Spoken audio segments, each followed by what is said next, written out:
He opened my letter, laughed, and said, "You're lucky to even be here." Then he saw the number $10.2 million, and everything changed. What happens when the quiet one in the family, the one who gave up everything, decides to finally speak? This is a story about betrayal, buried truths, and the courage it takes to choose yourself. And I promise you the ending isn't what you expect. Ethan Morgan sat in his car for nearly 15 minutes before gathering the courage to walk up to his childhood home. The familiar white-painted colonial stood still under the mellow light of late afternoon, surrounded by parked cars, laughter spilling faintly from the backyard. It was his parents' 40th wedding anniversary, a grand celebration planned meticulously by his older brother Caleb, and Ethan had almost not come. At 38, Ethan lived a quiet, deliberate life. He was a freelance financial advisor, introverted by nature, drawn to order and solitude. His days followed a gentle rhythm: early morning walks through the hills of Asheville, North Carolina, pots of French press coffee, soft jazz filling his modest apartment. He found joy in small routines, in spreadsheets, and silence, in helping clients navigate complex finances with precision. To many it seemed like Ethan had chosen a small life, but for him it was one carved out of resilience and survival. He lived just 45 minutes away in Asheville, a modest apartment overlooking the Blue Ridge Mountains.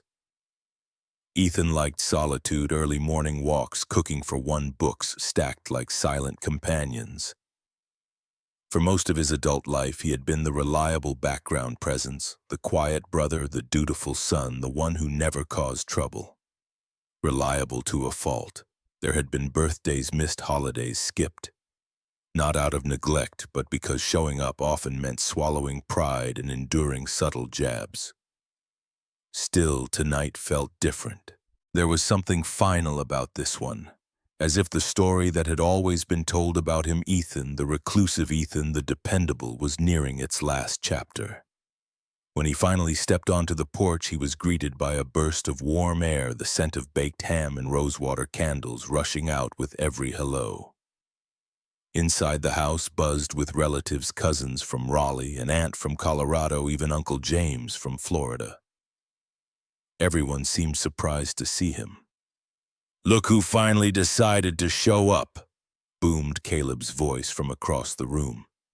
The music lowered just slightly enough for heads to turn. Caleb wore his usual confident grin, a button-down shirt rolled at the sleeves, beer in hand. He strode over and clapped Ethan's back with just a hint too much force. Ethan offered a polite nod. "Good to see you too." "You know," Caleb said loudly, turning to the small crowd around them, "some of us were actually worried he wouldn't show. Thought maybe his schedule of whatever he does was too packed." A few chuckles.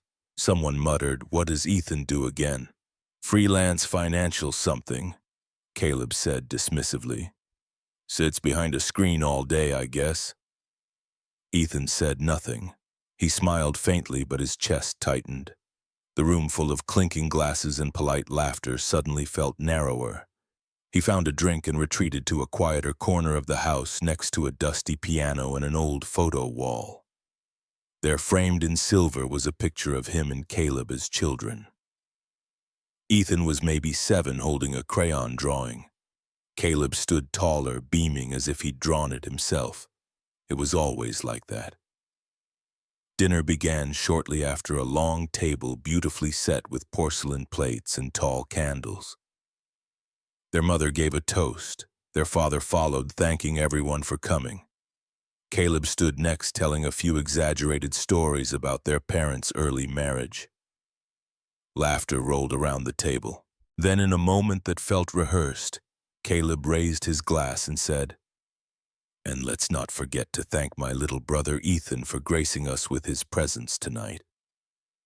I mean, it's not every year he takes a break from his monastic lifestyle."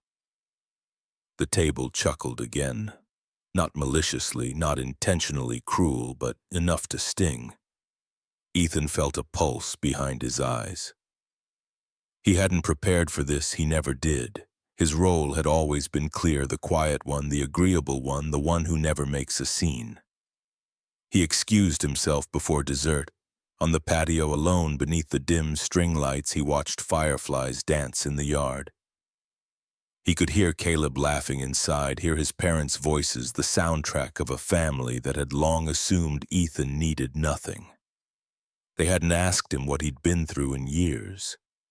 They didn't know about the therapy, the late nights working multiple jobs, the ways he'd saved them all without ever being asked to. That night, as he drove home under a sky smeared with stars, Ethan's knuckles gripped the steering wheel tighter than usual. Something inside him had shifted, not in anger, but in clarity. He couldn't keep shrinking to keep the peace. He was done being invisible. The next morning, Ethan woke early as always. The ritual never changed. Coffee brewed in silence, a slow stretch near the window, soft jazz humming from a dusty speaker. But something felt off. His body moved through the motions, yet his mind wandered backward, not in nostalgia, but in reflection. He hadn't thought about those years in a long time, the ones that built the quiet version of himself. He was 7 when he first realized that Caleb shone in a way he didn't. Caleb was loud, adventurous, charismatic, and athletic. Teachers praised him for his spirit. Relatives cooed over his jokes. At every holiday gathering, Caleb performed songs, impressions, made up magic tricks that left people roaring with laughter. Ethan, meanwhile, watched from the stairs, a book in hand, unnoticed, but not unhappy. By 10, Ethan understood that he didn't compete. He excelled in school, loved puzzles, memorized bird calls and state capitals. But those traits didn't draw attention the same way. His parents referred to him as our easy one, a phrase both comforting and damning. It meant he didn't need much, didn't stir the waters, didn't burden them. Caleb was their challenge and their pride. Ethan was their relief.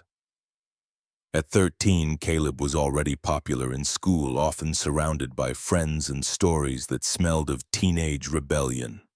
Ethan was the straight-A student, the one teachers trusted to grade quizzes or tutor classmates. He liked the order of it. He didn't envy Caleb's chaos, he just sometimes wished someone would notice his calm. Then came the hard years. When Ethan was 15, his father lost his job. The factory where he had worked for over 2 decades shut down unexpectedly, and with it went their family's only steady income. Their mother took up shifts at a diner, but it barely covered groceries. Caleb, then 17, was applying to out-of-state art schools, consumed with auditions, portfolios, and dreams. No one asked Ethan what he thought, but he saw the bills, heard the whispers late at night. He began mowing lawns, delivering newspapers, babysitting on weekends. Every dollar he earned, he handed to his mother without being asked. She'd smile faintly, kiss his forehead, and say, "You're a good boy, Ethan." He didn't do it for praise, but part of him hoped naively that someone might one day say thank you. Caleb got into an expensive arts college in New York. The tuition was astronomical, but their parents didn't hesitate.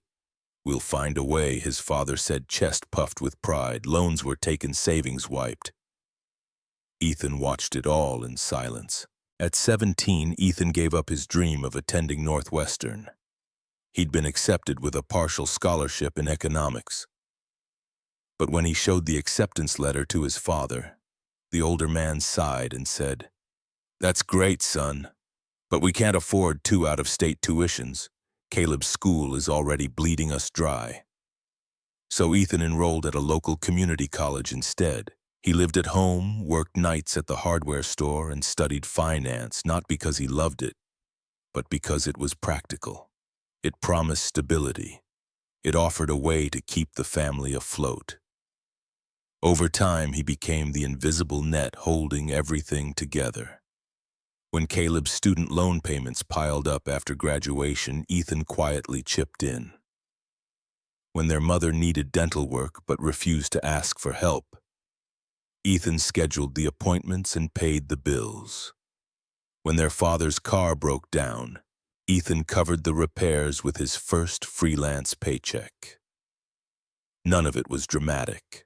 There were no speeches, no confessions, just small, steady acts of care, and no one noticed. Years passed. Caleb bounced between artistic projects, sometimes working, often struggling. He opened a vintage clothing store in their hometown with a modest loan from their uncle. But when business slowed, he reached out to Ethan. "Just a small investment to keep it going," he said. "I know I can turn it around." Ethan didn't hesitate. He transferred $40,000 over time in discrete amounts under a legally binding agreement giving him majority shareholding. But even then, he never mentioned the paperwork to anyone. Caleb signed it half distracted one afternoon, laughing over a podcast while sipping coffee. "You're such a numbers guy," he'd said. "Whatever, just tell me where to sign." Ethan kept the documents in a locked drawer. He never brought them up again. As the years blurred together, Ethan continued to send monthly stipends not just to Caleb but to his parents too. Electric bills, car insurance, medical emergencies, always in the background, always dependable. When he tried to talk to them, really talk, they'd wave him off with warmth and affection, but rarely with curiosity. "You're doing well, right?" his mother would ask, then move on to ask about Caleb's latest venture. Ethan's life became defined not by what he wanted, but by what others needed. He was grateful he could help. He didn't regret the sacrifices. But somewhere along the line, he began to feel less like a son or a brother and more like a utility, a function, a means. He wasn't angry, not yet. But as he sat now, flipping through old receipts and memories, he felt the first real flicker of something sharp. It wasn't regret. It wasn't even resentment. It was the realization that these were the years that were never his. The acceptance letter came in a slim white envelope, its contents concise but life-altering. Ethan had earned a partial scholarship to the University of Chicago's Booth School of Business, one of the most prestigious programs in the country. For the first time in a long while, he allowed himself to feel hope, not just for a different future, but for one that belonged to him. He had imagined the call, his father impressed, his mother proud, Caleb maybe even supportive.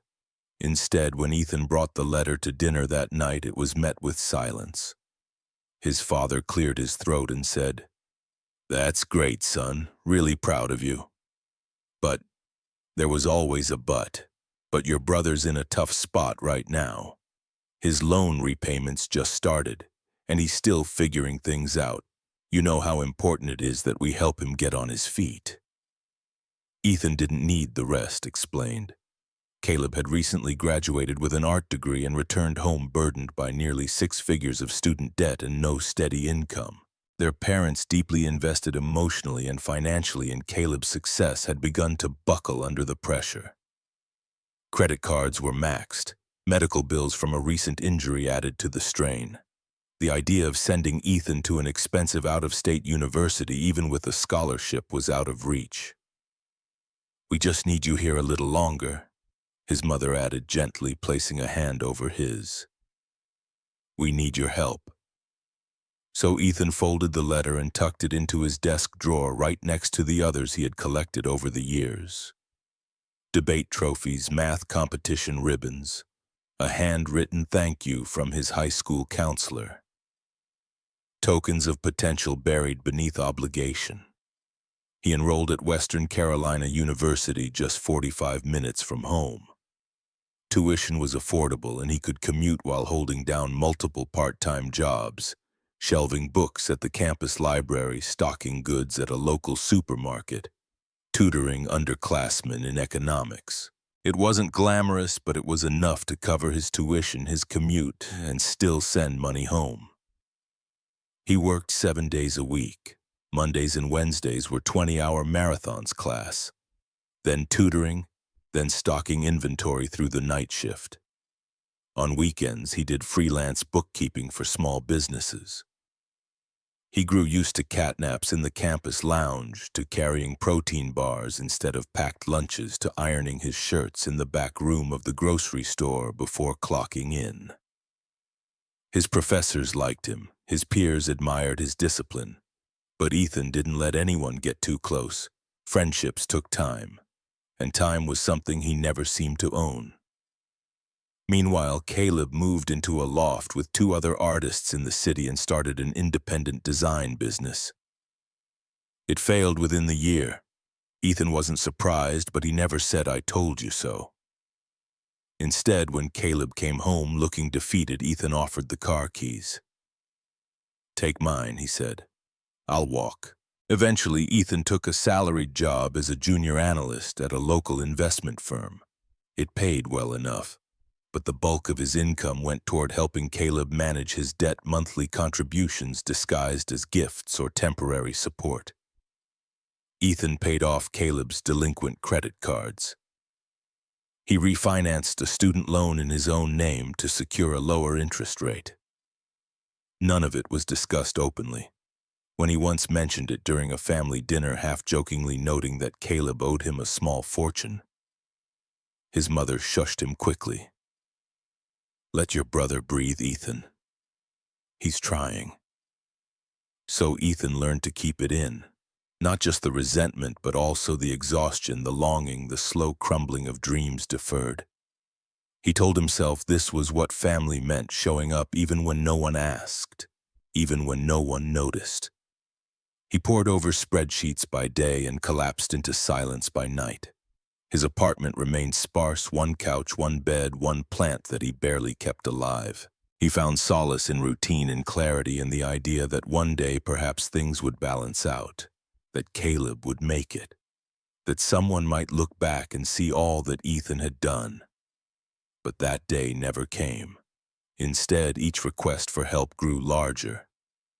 And Ethan kept saying yes, because saying no felt like betrayal, because guilt was baked into every decision he made. He learned to calculate the cost of his own needs against the family's. That trip to Seattle with college friends, too indulgent. A better laptop for freelance work. Wait another year. A vacation out of the question. He lived in the gaps and the pauses between what he wanted and what he gave. Then on a rainy October evening, he sat at his desk balancing accounts when he realized he hadn't bought a new pair of shoes in over 3 years. The soles of his current ones flapped when he walked, stitched together with glue and resignation. He stared at the spreadsheet before him. His own budget sat beside Caleb's, the latter bright red with overdue notices, flagged alerts, and repayment schedules. Ethan didn't know which one belonged to him anymore. That night he wrote in his journal a habit he had nearly forgotten: "I'm building a life I don't get to live." And still the next day he sent Caleb another $600. In his early 30s, Ethan finally left the security of his salaried position and launched his own financial consulting business. It started as a side hustle, handling accounts for small nonprofits and local entrepreneurs.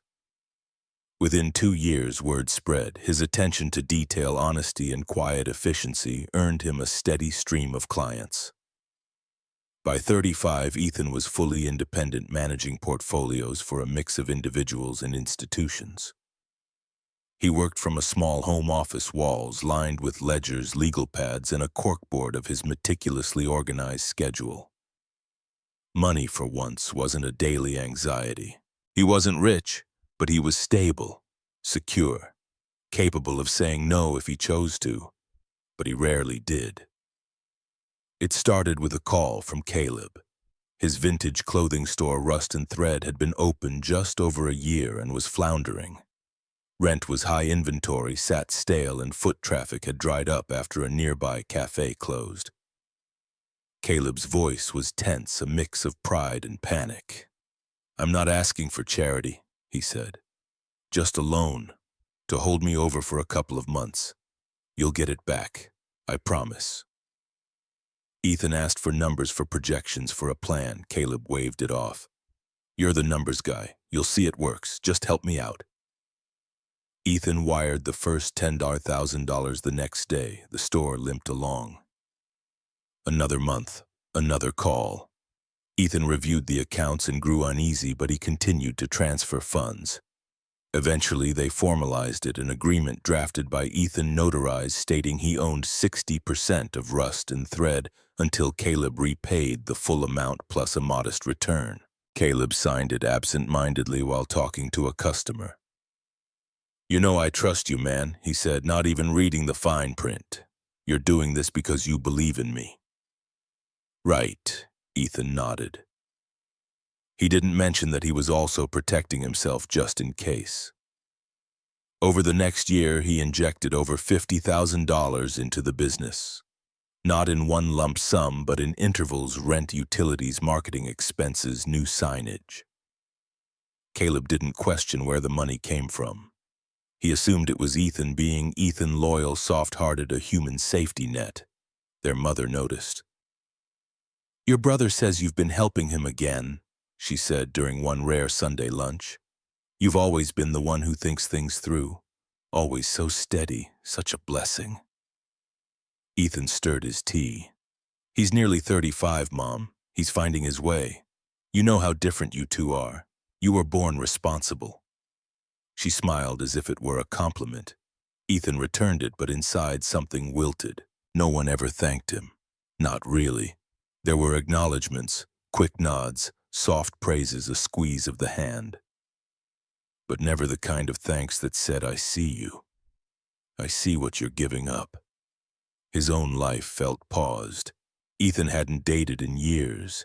His hobbies, photography, hiking, had dwindled to occasional indulgences. He didn't take vacations.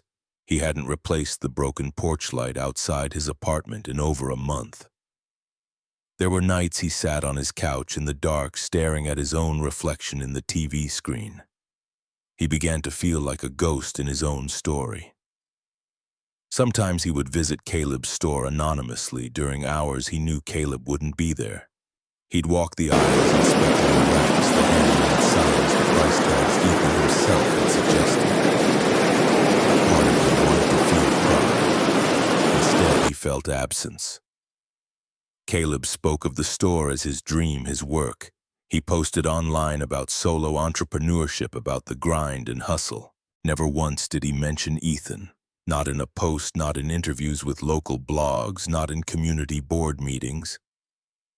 When Ethan brought it up gently, Caleb shrugged. "People want to hear a clean story," he said. "Besides, it's not like you want the spotlight." That stung more than Ethan expected. The phrase stuck with him, "You don't want the spotlight," didn't he? Or had he just grown used to never stepping into it? At night, Ethan lay awake thinking about identity, about visibility. He wasn't angry, at least not fully. He was tired, not just in his body, but in his spirit, as if every act of support had taken a small piece of him, and now he wasn't sure what was left. He reread the legal agreement one evening, tracing the lines that gave him majority ownership. It was technically his business, but it didn't feel like it. The weight of silence pressed heavier each day. He wanted someone, just one person, to ask, "Are you okay?" To notice the weariness in his eyes, the hesitations in his voice. Instead, the world praised him for being unshakable. And Ethan began to feel like a structure built to hold others up, a backbone no one saw until it broke. It was a Thursday night in late March when Ethan's phone rang. He recognized Caleb's name instantly, the screen pulsing beside him like a heartbeat. He'd been staring at spreadsheets, half listening to a podcast, trying to shake off the sense of disconnection that had settled like dust in his apartment. He picked up. "Hey, E," Caleb began casually. "Hope I'm not interrupting." Ethan already knew something was coming.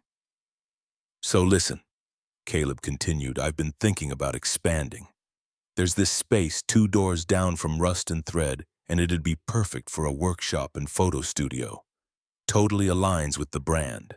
But I'd need about 75 grand to lock it down and set up." Ethan exhaled slowly. "That's a lot. I know, but it's an investment. And come on, you've always believed in me. You've already helped so much. This could be what finally makes the business profitable." There was a pause. A long one. Then Ethan said, "I can't, Caleb."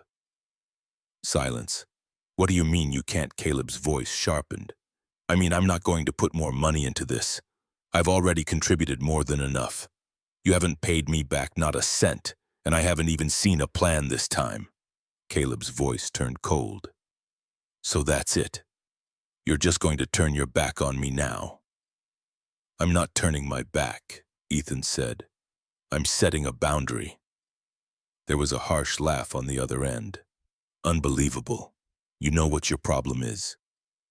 You've always been selfish. You pretend to be the martyr, but really you're just bitter that you're not the one everyone celebrates." The words struck like a slap. Ethan sat frozen. The accusation hung in the air. "Thanks for nothing," Caleb snapped, and the call ended. For a moment, Ethan sat in stunned silence, the weight of 15 years pressing on his chest.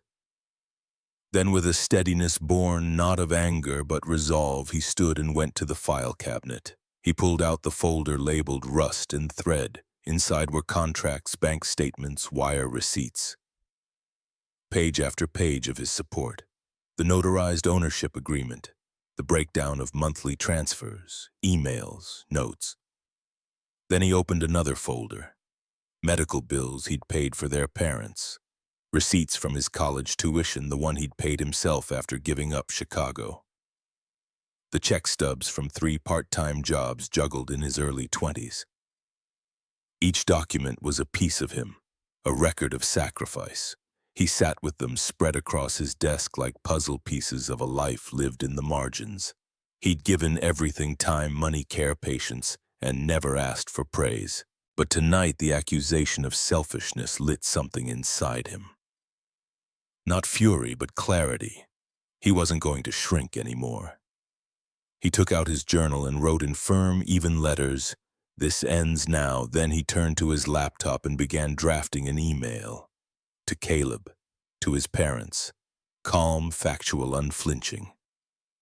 A declaration not of resentment, but of truth. The silence was over. Ethan didn't expect the dinner to be comfortable, but he hadn't anticipated how suffocating it would feel.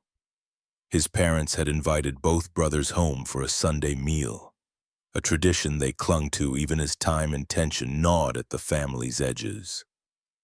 He arrived early, dressed neatly in a button-down and slacks, his usual quiet preparedness cloaking him like armor. Caleb breezed in 20 minutes late, all swagger and charm, talking about a new marketing idea for Rust and Thread. Their mother beamed. Their father nodded appreciatively. No one mentioned the argument from the week before. Dinner was roasted chicken, green beans, and potatoes, familiar and warm. Conversation skirted safely around weather and television. But Ethan couldn't focus. In his coat pocket, a manila envelope burned like coal. Inside was everything: printouts of wire transfers, contracts, expense logs, and most importantly, the notarized agreement that named him majority owner of Caleb's store. Halfway through the meal, between sips of wine and forced laughter, Ethan stood up. "I need to say something." The table quieted. Caleb raised an eyebrow. "Now, yes, now." He took the envelope out and set it on the table. "For the past 15 years, I've supported this family in every way I knew how. When Dad lost his job, I picked up 3 part-time gigs at 15. When Caleb's tuition bills came, I gave up my dream school and stayed local. I've paid for braces, car repairs, medical bills." He looked directly at his brother. "I've invested over $50,000 into your store, Caleb. Not gifts, investments. And I never asked for recognition." Their parents exchanged glances. His mother's lips parted, but no words came. "I own 60% of Rust and Thread." Ethan continued tapping the agreement. "You signed it, Caleb. You never read it, but it's real." The room was frozen.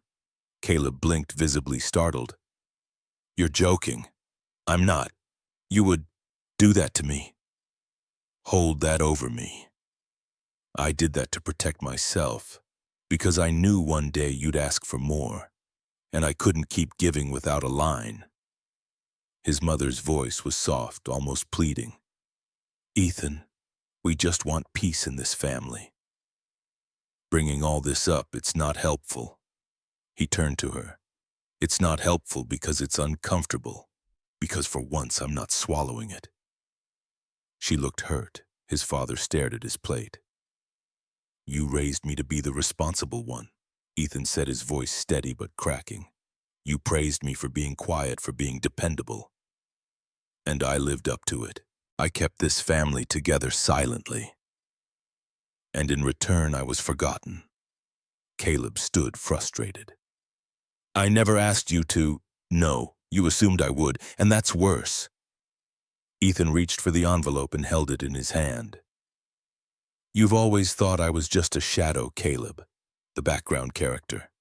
But this, he raised the envelope slightly, this is the reality. You don't get to call me selfish anymore. His brother looked away. Their mother wiped her eyes. No one said anything for a long while.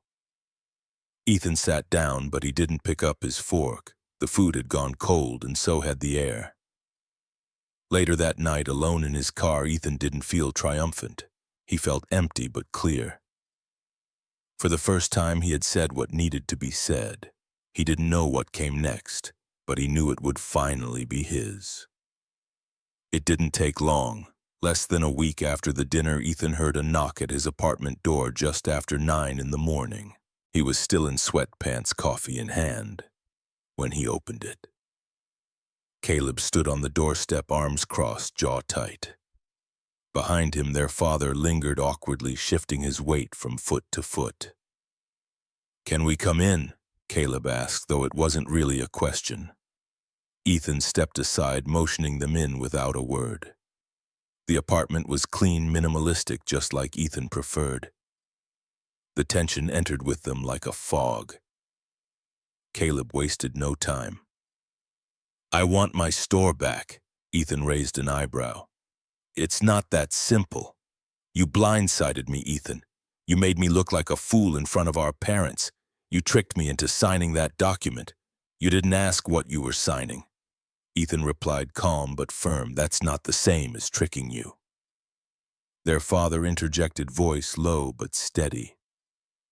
Ethan, surely there's a way to undo this. You've always been the generous one. Ethan turned to him, heart heavy. This isn't about generosity, this is about finally being honest. He pulled out the same manila envelope from the shelf and handed it to Caleb. Here are the transfers. All the money I put in. Every time you said you were just a little short, I covered it. You owe me more than you know. Caleb flipped through the pages, his face hardening with each one. You're punishing me. No, I'm drawing a line. You could have just said no. I did. And you called me selfish. The room fell silent. Their father spoke again, voice slightly trembling. Son, we raised you boys to look out for each other. Ethan met his gaze. I did. I looked out for everyone for 15 years.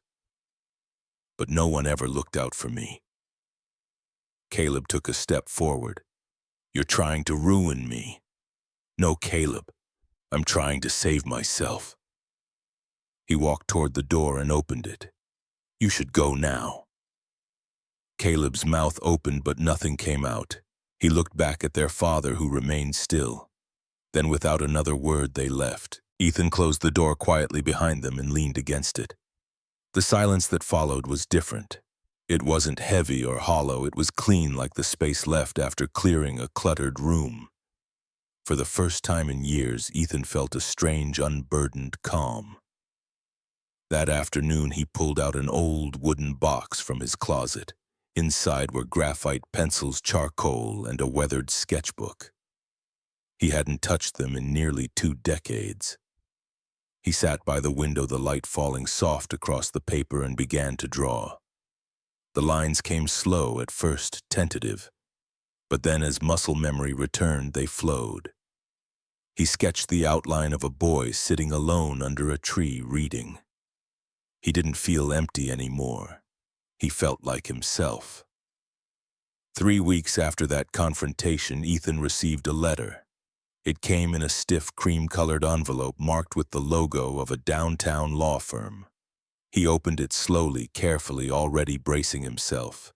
Inside a summons. Caleb was suing him. The claim was fraud, alleging Ethan had coerced and deceived Caleb into signing the ownership document back in 2015. The suit called for the immediate transfer of all store assets back to Caleb, along with damages for mental and emotional distress. Ethan stood at the kitchen counter, reading the lines over and over, his fingers trembling only slightly. Not out of fear, but disbelief. A strange numbness washed over him, followed by a dull ache in his chest. Was this truly what Caleb thought of him? Or was this just desperation masked as betrayal? That evening, he searched through local legal directories and read reviews deep into the night. He finally found a name that gave him pause: Karen Holt, a seasoned business lawyer with a reputation for integrity and precision. Her testimonials mentioned not just legal expertise, but her empathy. He called first thing in the morning. Her assistant booked him for the next afternoon. Karen's office was filled with law books, soft lighting, and the calm energy of someone who had seen it all. She wore reading glasses on the bridge of her nose and listened with intense, unwavering attention. Ethan laid everything out: his years of financial support, the documents, the emotional weight. When he finished, she leaned back, tapping her pen on her notebook. "This is personal, but it's also winnable. You have a clear paper trail. We'll gather everything: emails, bank statements, the original contract. You've got receipts, Ethan. Let's use them." For weeks, Ethan worked with Karen and her paralegal Cassie, sorting files and compiling evidence. He printed years of financial records, highlighted relevant notes in contracts, and scanned screenshots of text messages. Late at night, he often sat in bed reviewing every email he had exchanged with Caleb since 2014. He found messages where Caleb explicitly thanked him for loans, acknowledged delays in repayment, and even joked about Ethan keeping the shop afloat. Karen compiled it all into an airtight binder. When the court date arrived, Ethan wore his only suit, pressed carefully the night before. He carried the binder like armor. The courtroom was smaller than he expected, intimate, almost too personal. Caleb sat across from him, flanked by a younger attorney in a gray pinstripe suit. Caleb avoided eye contact. The trial lasted 3 days. The judge was stern but fair, interrupting occasionally for clarification, but allowing both sides to present their case. Ethan took the stand on the second day. He spoke slowly, clearly, with just enough emotion to be human but not theatrical. He described the agreement, the reasons behind it, and the financial breakdown of every investment. He didn't attack Caleb. He didn't plead. He told the truth. When Caleb testified, his narrative wavered. He claimed he hadn't understood what he was signing. He said the contract was misleading. But under cross-examination, Karen pointed out Caleb's education, his business background, and his prior references to the agreement. Karen was methodical, respectful, and relentless. She laid out timelines, cross-referenced emails, and even presented witness statements from friends who had heard Caleb acknowledge Ethan's ownership. The closing arguments were quiet but cutting. Karen stood and said, "This is not a case of fraud. This is a case of regret, but regret does not make a contract invalid. My client supported his brother for years. He asked for nothing but respect, and now he's asking for the truth to be honored." On the third afternoon, the judge delivered the verdict. The courtroom was still. The court finds in favor of the defendant. The plaintiff's claims are unsubstantiated and lacking credibility. The agreement stands. Ethan Walker is the rightful majority owner of Rust and Thread. Ethan didn't smile. He didn't cheer. He just closed his eyes for a moment, breathing in the quiet. Outside the courthouse, Karen shook his hand. "You stood up," she said. "That matters." He nodded, gratitude tight in his chest. He watched as Caleb exited with his lawyer head down, expression unreadable. They didn't speak. Ethan walked alone through the plaza afterward, the spring wind crisp on his face. For the first time in a long while, he felt grounded not in guilt or obligation, but in truth. He hadn't destroyed his family. He had defended himself. And that was a beginning. After the trial, there was no official announcement from the family, just a quiet, suffocating absence. Ethan noticed it immediately, the lack of texts, no calls, no birthday greetings from his parents, and not even a forwarded email from his mother with a recipe or seasonal card. The family thread on his phone was silent, as if he had been gently erased. Weeks passed. He thought perhaps his mother would reach out. She had always been the peacekeeper, the one who soothed tensions with soft words and casseroles. But even she remained silent until one night when his phone buzzed with a message just past midnight. It was a long message, carefully written. Ethan, it read, "I hope you're well. I know things have been difficult. I won't pretend to understand everything, but please, think about the bigger picture. Selling your share of the store would allow everyone to move on. This has torn the family apart. Let's bring back peace. I'm begging you to reconsider. Love, Mom." Ethan read it over and over. He didn't reply that night. Instead, he walked to the window and stood there for a long while, staring into the quiet street, the amber glow of the lamplight pooling on the sidewalk. He drafted a response in the morning. "Mom, I love you. But I won't be guilted into undoing the truth. I defended myself, not attacked anyone. If peace means pretending none of it happened, then I'm not interested. I hope one day you can see that." He didn't receive a reply. For the first time in his adult life, Ethan moved through the world completely on his own. It was strange at first, disorienting. Family, even in its flawed form, had always been a kind of gravity. Now he floated freely. There were days when the silence echoed, when loneliness slipped into his apartment like a draft. But there was also space. For the first time in years, he had room to breathe, to imagine. He began attending a local art circle on Thursday nights. It was hosted in the back of an old community bookstore. People came with sketchbooks, charcoals, and canvases. Some were professionals, others just curious souls looking to reconnect with something creative. Ethan showed up one night with a tin of pencils and a blank pad. He drew quietly for 2 hours, faces, trees, windows. Nobody asked him what he did for a living. Nobody asked about his family. There was freedom in the anonymity, comfort in the silence of shared concentration. It became a weekly ritual. He returned every Thursday. He began volunteering with the community board to organize a neighborhood mural project. He spoke to high school students about financial literacy once a month. He even led a weekend workshop for young artists who couldn't afford private lessons. He donated time, not money, and found it even more valuable. The rhythm of his life changed. Mornings started with coffee and sketching by the window. Afternoons were split between consulting work and creative projects. Evenings were calm, often ending in the soft scratch of pencil on paper or the gentle hum of jazz from his speaker. He took walks through his neighborhood, discovering new cafes and bookstores. He reconnected with an old college friend who ran a gallery and submitted a few pieces anonymously. One was accepted. The silence from his family didn't disappear. But it changed.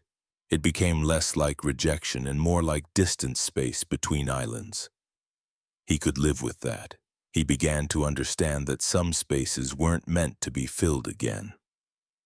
And one quiet morning, while making coffee, he realized he no longer waited for their messages.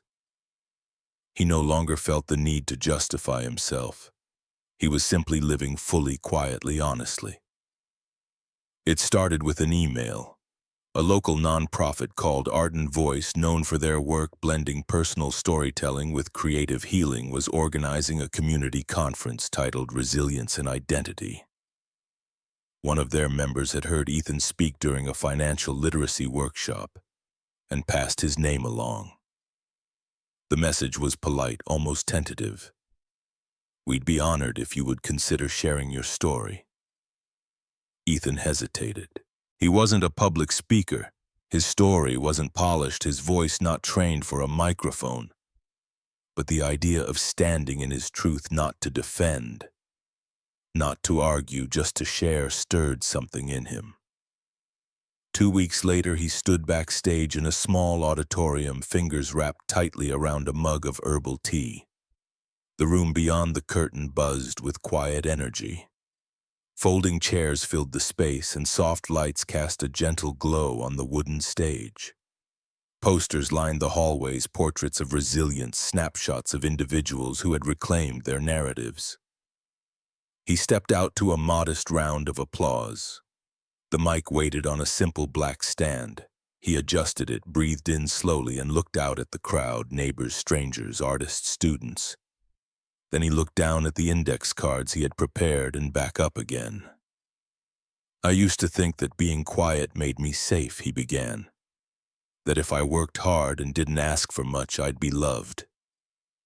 He paused, the silence thick but open. "I gave up things I loved, opportunities, dreams, not because I had to, but because I thought that was what being good meant." He told them about his brother, the family store, the lawsuit. He didn't name names. It wasn't about revenge. It was about recognition, the journey from silence to self-worth. "I said yes for so many years I forgot I was allowed to say no. I confused loyalty with disappearance." He shared how it felt to lose connection, to watch his family drift away like a boat he could no longer tether. But he also spoke about finding a new community through art, through volunteering, through simply showing up for himself. "I'm not here to teach you how to be brave," he said near the end. "I'm here to remind you that choosing yourself isn't selfish. It's survival. It's sacred." When he finished, the room was quiet. Then the applause came, longer than he expected, warmer than he could have hoped. People stood. A few wiped their eyes. A young woman in the front row clutched a notepad, her eyes shining. He stepped down from the stage lighter than he had ascended it. A man from the organizing team gave him a tight handshake and whispered, "You changed the air in this room." Over the next few days, he received notes from attendees, one from a woman who had left a toxic marriage, another from a man estranged from his parents after coming out. A teenager emailed him a digital drawing they'd made of him on stage. Each note echoed the same sentiment. "Thank you for making me feel less alone." Ethan didn't reply to all of them, but he kept them in a box beside his sketchbooks, a quiet testament to connection born not of obligation but of truth. One Sunday morning a few weeks later, sunlight streamed through his apartment window. He sat by it with a pad in his lap, sketching a row of trees outside. On the table beside him, his phone buzzed. A text from his mother. He saw the name, saw the preview. "Thinking of you, I hope." But he didn't open it. Not out of anger, not out of indifference. He simply didn't need to. Instead, he looked back down at his sketchbook, added shadows to the bark of a tree, smiled, and kept drawing. Outside, the city stirred with quiet life. Inside, Ethan finally felt at home with himself.